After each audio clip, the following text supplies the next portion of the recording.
Sponsored by the Big 98, Nashville's #1 for new country and the home of the Bobby Bones Show.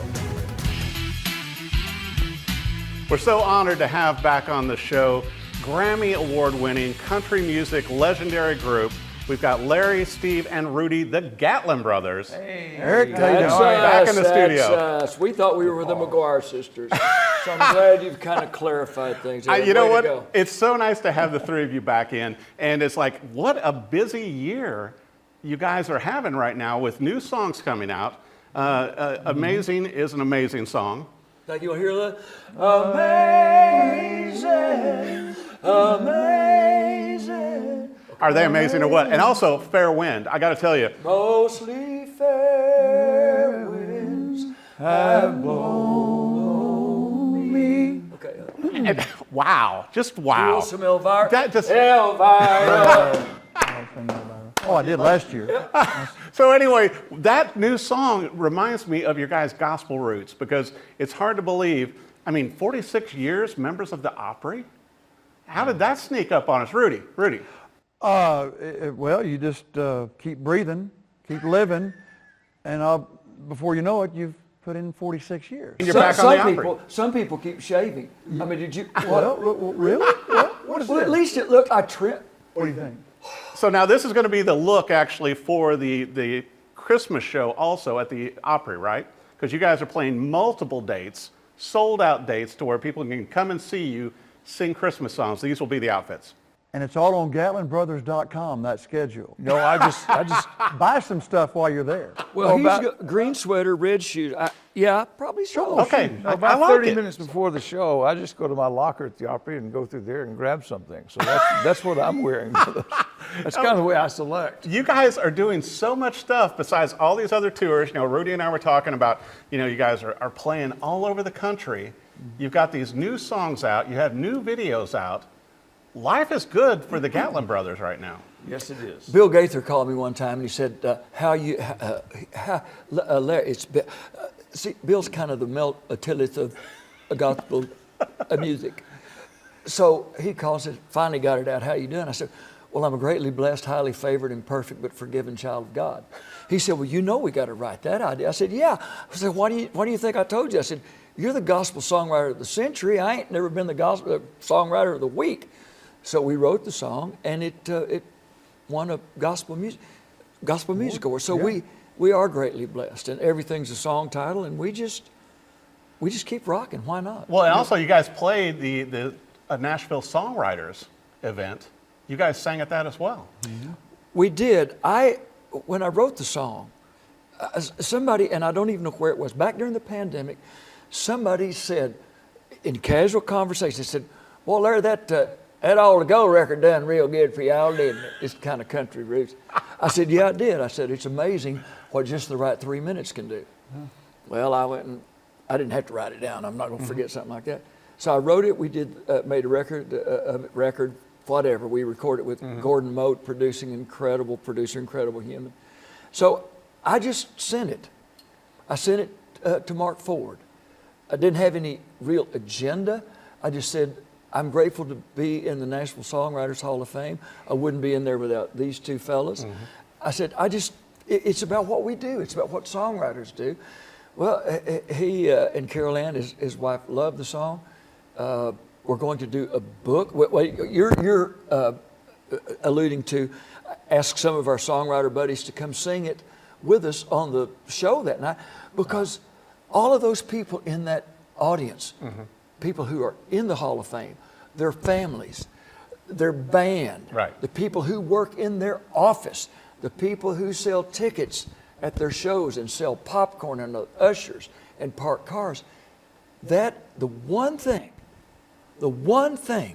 that every star in this town of whatever magnitude, some of them were one-hit wonders, we know that. One thing they had was a 3-minute record that changed their lives forever. Broken Lady was probably the first one, is that Grammy you're talking? That was the first, really, but we've been very blessed to have had, 8 #1 records of those 3-minute, and 34 top 40s, whatever. Dove so Awards, those AMA Awards, those 3 list goes minutes on and on. things changed our lives forever. Well, and also, I mean, it's hard for me to believe, listening to you guys over the years, and you just keep getting better, the family harmonies, but 40th anniversary of Houston? How did that sneak up on us? Steve? Well, Life sneaks up. yeah, it did. I mean, somebody told us that the other day that it was our 40th anniversary of Houston. We went in the studio Larry actually cut the song as a ballad about Cheyenne, and then we were going to the Houston Rodeo a couple of weeks later, and we just kind of put it to a Texas swing because I said I thought it would feel better one day at sound check, so we started vamping it into just a little walking thing. The band jumped in, and we changed it to Houston. And then it becomes 8 weeks, 10 weeks later, the number one record. Number one on What Billboard. really happened was he said, "Hey, Leroy, that Cheyenne means I'm one day." He said, "That really stinks." He said, "We're going to the rodeo. Put it in a little." And I always listen to what these guys Brotherly say. love. Well, I listen to what they Well, have I good thought I was going to instincts. They tell know that what story, we're but doing. I was trying to condense it. I know, I thought it was only like a 5-minute show. I didn't realize It's longer for you guys, Hey, Steve. who else they got Longer for out you. there? They ain't got nobody Yeah. out there waiting in the hall to get Right. in here. Yeah, we've bumped other people just to bring in Larry, Steve, and Rudy, the Gatlin Brothers. After what we were saying there, it's been 45 years since All the Gold. Right. Where'd that 45 years go? And then 76 was Broken Lady, so. Well, and you were talking about it too, Anniversary Rudy, just before we keeps came coming. in studio, to where what I think you guys do so well is that each of you play to your strengths, to where, being, 3 brothers that have sung together so incredibly, Opry members, the awards list goes on, but also you guys work together to make this happen, from booking the shows to setting up the staging, the tours, the songs, everything. The 3 of you make it all happen. I mean, it's like we're all 3 working your phones, handling work stuff for your upcoming, Grand Ole Opry shows, and obviously your Country Christmas before we came in studio. Well, let me address that. We do 40 to 50 days a year on the road. We do about 30 days at the Opry House with Opry Country Classics and Opry Country Christmas.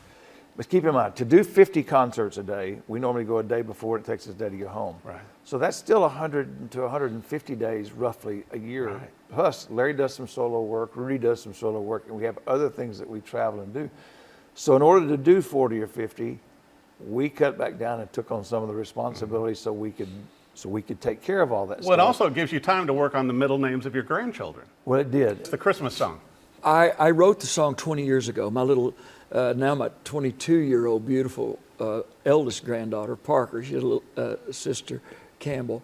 But Parker was 2 years old, maybe 2 years old. She was crawling around on the floor in and amongst the Christmas, under the tree. Right. And on the TV set that moment was back 20 years ago when Hamas, once again, had bombed Israel. And there were, on Christmas Day, there were bombs and rockets falling on Bethlehem. And as this little baby was there, I wrote, "No Star Tonight in Bethlehem." So we are a little bit of political junkies. People don't come to our shows for that. So we give them just a little taste of our politics, tongue in cheek, and they know how, being of the Christian ethic, we do not preach. And even though I have worn the blue tie in support of Israel, we're not out there beating the drum for anybody. We're just praying that God would heal His holy land, and that's what that song is about. Well, speaking of something that hasn't ended, is your great talent with Larry, Steve, and Rudy, the Gatlin Brothers. I've got to ask, when is the documentary coming together? A couple of years ago, out in our hometown of Odessa, Texas, I did a solo show. I do every night. I'm not quitting the Gatlin Brothers. I'm not going solo, but I do more of a songwriter show and talk about people who've recorded my songs, and Which are many. along with the brothers, and do some videos and stuff. Well, the local PBS in our hometown did they filmed the concert at the old what used to be the Scott Theater or the Ector Theater. Well, Ector, I think. That's now yes, the Ector Theater. In our hometown, it used to be just the movie theater.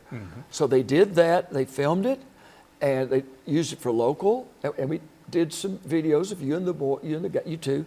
The national PBS has picked it up, and what we're going to do is supplement that a little bit, put some more things, interject some of the brothers, the Hall of Fame, what the brothers and I do, and it's going to be on PBS. Send your money. If you'll send a donation right here to PBS, this is one of the great values that you get for your money. Larry, Steve, and Rudy, the Gatlin Brothers, Hall of Famers, Opry members, you name it, go see them live. The one and only Gatlin Brothers. Gentlemen, thank you for coming on the show.